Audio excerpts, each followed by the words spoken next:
நஹ்மதுஹு நுஸல்லி அலா ரசூலிஹில் கரீம். ரமதானுடைய நோக்கங்களில் எந்த பர்பஸ்க்காக அல்லாஹ் ரமதானை தந்தானோ அந்த பர்பஸில் முதல் விஷயம் தக்வா. அதே போன்று இந்த ரமதானுடைய மாதத்தை கொண்டு அல்லாஹு தாலா நம்ம எல்லாம் பரிசுத்தப்படுத்த நாடுகிறான். நாம் செய்த அத்தனை பாவங்களையும் அல்லாஹ் மன்னிக்க நாடுறான். அதனால் தான் ஸல்லல்லாஹு அலைஹி வஸல்லம் அவங்க ரமதான் தொடர்பில் சொன்ன எல்லா ஹதீஸையும் நம்ம எடுத்து பார்த்தோம்னு சொன்னால் பாவ மன்னிப்பு, இஸ்திக்ஃபார், அல்லாஹ் பாவத்தை மன்னிக்கிறான் என்பதை ஸல்லல்லாஹு அலைஹி வஸல்லம் தொடர்ந்து எல்லா ஹதீஸிலும் சொல்லியிருக்காங்க. மன்சாம ரமலான ஈமானன் வஹ்திசாபன், எந்த ஒரு மனிதர் ரமதானுடைய காலங்களில் பகலில் ஈமானோடு நன்மையை எதிர்பார்த்து நோன்பு நோப்பாரோ குஃபிர லஹு மா தகத்தம மின் தம்பி, அவர் செய்த அத்துணை பாவங்களையும் அல்லாஹ் மன்னிக்கிறான். அதே போன்று எந்த ஒரு மனிதர் ரமதானுடைய இரவு காலங்களில் நின்று வணங்குவாரோ அவருடைய பாவங்களை அல்லாஹ் மன்னிக்கிறான். எந்த ஒரு மனிதர் லைலத்துல் கதிரிலே அல்லாஹை நின்று வணங்குவாரோ அல்லாஹ் அவருடைய பாவத்தை மன்னிக்கிறான். அப்போது இந்த ரமலானுடைய நோக்கம் என்னன்னு சொன்னால் அல்லாஹு தாலா நம்முடைய பாவங்களை மன்னிக்க ரெடியாக இருக்கான்.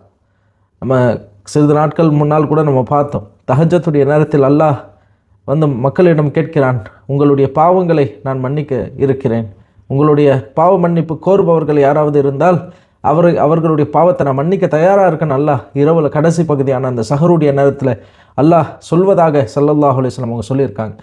அதே போன்று ரமதானுடைய மாதத்தை அடைந்து எந்த ஒரு மனிதர் மகுஃபிரத்தை பெறவில்லையோ, யோசிச்சு பாருங்கள், ரமதான் அல்லாஹ் கொடுத்தது தக்வாக்கு. ஆனால் இந்த ஹதீஸில் ஸல்லல்லாஹு அலைஹி வஸல்லம் எந்த ஒரு மனிதர் ரமதானை அடைந்து தக்வாவை அடையவில்லையோ அவர் நாசமாகட்டும்னு சொல்லலை. எந்த ஒரு மனிதர் ரமதானை அடைந்து மகுஃபிரத்தை அடையவில்லையோ, அவருடைய பாவங்கள் மன்னிக்கப்படாத நிலையில் அவருடைய ரமலான் கழிந்து விட்டதென்றால் அவர் நாசமாகட்டும் என்று ஜிப்ரீல் அலைஹிஸ்ஸலாம் சொல்ல ஸல்லல்லாஹு அலைஹி வஸல்லம் அவர்கள் ஆமீன் சொன்ன துவா இது. மலக்குமார்களுடைய தலைவர் செய்த துவாவிற்கு நபிமார்களின் தலைவரான சய்யிதுல் அன்பியா ஸல்லல்லாஹு அலைஹி வஸல்லம் அவங்க ஆமீன் சொன்ன, அல்லாஹ்வினால் ஏற்றுக்கொள்ளப்பட்ட 100% அல்லாஹ்வினால் கபூல் செய்யப்பட்ட ஒரு துவா இது. அப்போ இந்த ரமலானுடைய நிறைவுக்குள் நம்ம அல்லாஹ் கிட்ட மகுஃபிரத்தை பெறவில்லை என்று சொன்னால், நம்முடைய பாவங்கள் மன்னிக்கப்படாத நிலையில் இந்த ரமலான் நம்மை விட்டு கடந்து விட்டால் அடுத்து வரக்கூடிய 11 மாதங்கள் பரக்கத்தில்லாமல் அல்லாஹினுடைய பரக்கத்தில்லாமல் அல்லாஹுடைய சாபத்திற்குள்ளானவர்களாக நாம் மாறிவிடுவோம். அதனால் இந்த ரமலானில் நம்ம ஃபோக்கஸ் பண்ண வேண்டியது என்னன்னு சொன்னால் இஸ்திக்ஃபார், அல்லாஹ் கிட்ட பாவ மன்னிப்பு கோருதல். இஸ்திக்ஃபார் சொன்னால் அஸ்தக்ஃபிருல்லாஹ் அஸ்தக்ஃபிருல்லாஹ் என்று நாம் சொல்வது என்பது நாவால் சொல்லணும். ஆனால் இஸ்திக்ஃபாருடைய அசல் விஷயம் எங்கே நடக்குதுன்னு சொன்னால் கல்பில். ஸல்லல்லாஹு அலைஹி வஸல்லம் சொன்னார்கள், அந்நதுமு தௌபா, ஒரு மனிதர் தான் செய்த பாவத்தை எண்ணி வருந்துகிறாள், அந்த வருத்தம் இருக்கா இல்லையா, அல்லாஹ் எனக்கு இவ்வளோ நேமத் செஞ்சுருக்கான், அல்லாஹ் நான் கேட்காமலே எனக்கு வாரி வாரி கொடுத்து கொண்டு இருக்கிறான், அப்படிப்பட்ட ரப்புக்கு நான் மாறு செஞ்சுட்டேன் அப்படின்ற வருத்தம் இருக்கா இல்லையா, இந்த வருத்தம் தான் தௌபான்னு சொன்னாங்க. ஒரு மனிதர் அல்லாஹ் கிட்ட மீண்டு அல்லாஹ்விடம் இஸ்திக்ஃபார் செய்ய போகிறான்னு சொன்னால் அந்த வருத்தம் கல்பில் இருக்கணும். நம்ம செஞ்ச பாவத்துக்கு வருத்தம் இருக்கணும். வருத்தம் இல்லாமல் நாம் அஸ்தக்ஃபிருல்லாஹ் என்று கோடி முறை சொன்னாலும் அல்லாஹ் பாவத்தை மன்னிக்கணுமா இல்லையா? பாவம் செய்தது நாம், அல்லாஹ்விடம் மன்னிப்பு கேட்கிறோம். அஸ்தக்ஃபிருல்லாஹ் என்று சொல்வது நம் நாவு தான். ஆனால் அந்த அஸ்தக்ஃபிருல்லாஹ் என்று சொல்லும்போது கல்பில் உணர்வு எப்படி இருக்கணும்? யாரில் நான் பாவம் செஞ்சுட்டேன் ரப்பே என்னை மன்னிச்சிரு, நான் செஞ்ச பாவத்துக்கு உங்ககிட்ட நான் மறுபடியும் திருப்பி வரேன் என்று அல்லாஹ்விடம் நாம் மன்றாட வேண்டும்.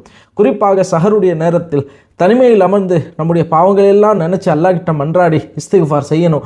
ஒவ்வொரு நாளும் நாம் இந்த முயற்சியில் ஈடுபட வேண்டும். காரணம் என்னன்னு சொன்னால் ரமலானை விட ஒரு பெஸ்ட் டைம் கிடைக்காது. யோசிச்சு பாருங்கள், ரமலானில் பாவம் செய்யக்கூடிய தூண்டுதல் இல்லை. காரணம் ஷைத்தான் அல்லாஹ் கட்டி போட்டான், நஃப்ஸை அடக்குவதற்கு அல்லாஹு தாலா நோன்பை வைக்க சொல்லிட்டான். இப்போ நம்ம பாவம் செய்ய எந்த தூண்டுதலும் இல்லை.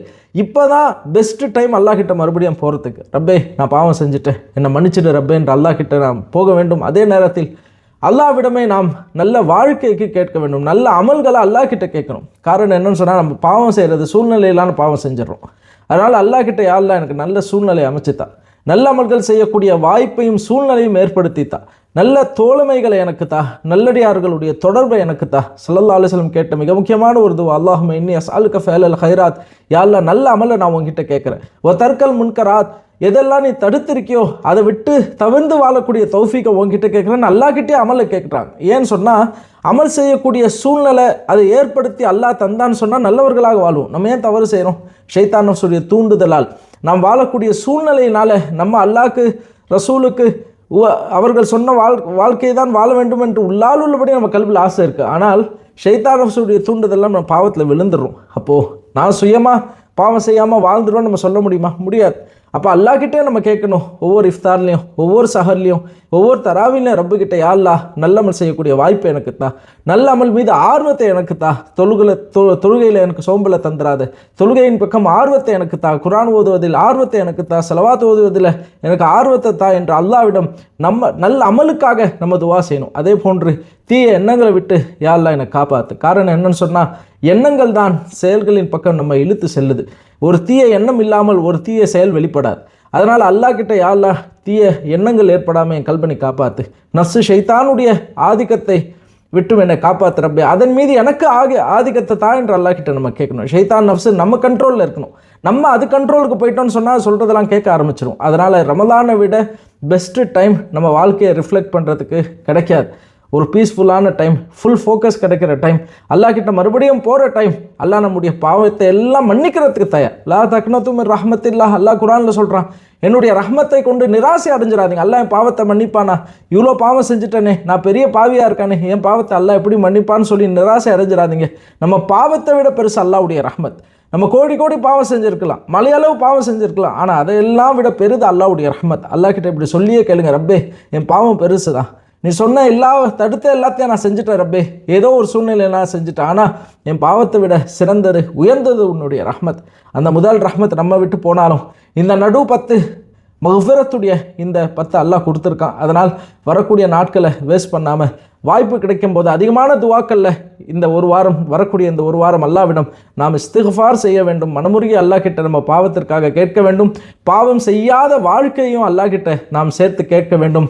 அல்லாஹு தாலா நல்ல தோழமையை, நல்ல சொஹபத்தை நமக்கு தந்து, நல்லடியார்களுடைய சொஹபத்தை அல்லாஹ் நமக்கு தந்து, அதன் பொருட்டால் நல்லமல் செய்யக்கூடிய வாய்ப்பையும் அல்லாஹ் நமக்கு தந்தருள்வானாக. அதே போன்று பாவமான எண்ணங்களை விட்டு அல்லாஹு தாலா நம்மை பாதுகாத்து, பாவமான காரியங்களின் மீது அல்லாஹு தாலா நமக்கும் நம்முடைய பிள்ளைகளுக்கும் நம்முடைய குடும்பத்தாருக்கும் வெறுப்பை தந்து அதை விட்டு தவிர்ந்து வாழக்கூடிய தௌஃபீக்கை அல்லாஹு ஜல்ல ஷான்ஹு தாலா நம் அனைவருக்கும் தந்தருள்வானாக. வாஹிரு தவானா அல்ஹம்துலில்லாஹி ரப்பில் ஆலமீன். அஸ்ஸலாமு அலைக்கும் வரஹ்மத்துல்லாஹி வபரகாத்துஹு.